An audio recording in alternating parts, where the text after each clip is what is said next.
চলো আজ ছিল আমার কলেজে এক্সাম। সারাদিন কি করি সেটাই তোমাদের সাথে শেয়ার করব। So hello everyone, welcome back to my another mini blog. আমি কোয়েল। তো প্রথমেই তো ঘুম থেকে উঠে বিছানা গুছিয়ে নিয়ে স্নান টান সেরে রেডি হয়ে বেরিয়ে পড়েছি। আর যেদিন কলেজ যাই না সেদিন আমার কাছে বেশি সময় থাকে না, তো খুব একটা ভিডিও করতে পারি না। যতটুকু পেরেছি ততটুকুই করেছি, যাই হোক। দেন স্টেশনে চলে এসেছিলাম, স্টেশন থেকে তারপরে কলেজে চলে এসেছিলাম আর রুম খুঁজে নিয়েছিলাম। আর রুম খোঁজার পরেই তো আমাদের কাউতালি শুরু হয়ে গেছে যে কে কি করবে এই চিন্তা ভাবনা করছিল। আজও কি লিখবে আরো বসার জায়গা পাচ্ছে না, ও চিন্তায়, আরে তো সবে চিন্তায় কি লিখবে, ওকে যদি শুনে দেয় সেটা চিন্তা ও করছে। আর আমি রিল্যাক্সে বসে আছি, আমি জানি না ঠিক আছে আমি বাস ঠিক আছে করে দেবো আমি কোনে।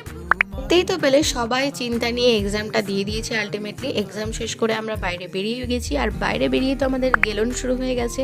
তো প্রথমেই খেয়ে নিয়েছিলাম আলু কবলি, তারপরে ছিল বাটার টোস্ট। আর এগুলো খেতে খেতে একটু ভালোবাসা দেখছিলাম, প্রি ওয়েডিং শ্যুট যাকে বলে। যাই হোক, তারপরে রুটি আলু ভাজা খাচ্ছিলাম, তারপরে নিয়ে গেছিলাম আমি পাস্তা, সেটাও খাচ্ছিলাম। মানে রাজ্যের গেলা গিলি, কলেজে গেলে মানে এত গিলি আমরা, মানে কি বলবো, কারোর সাথে কারোর তুলনা হবে না। সবাই প্রচুর খেতে পারি। যাই হোক, তারপরে আবার অনেকে কিনে নিয়ে এসেছিল চাউমিন, সেটাও খেয়ে নিয়েছি। খেতে খেতেই ব্লগটা শেষ করছি। ভালো লাগলে লাইক কমেন্ট সাবস্ক্রাইব করে দিও। টাটা।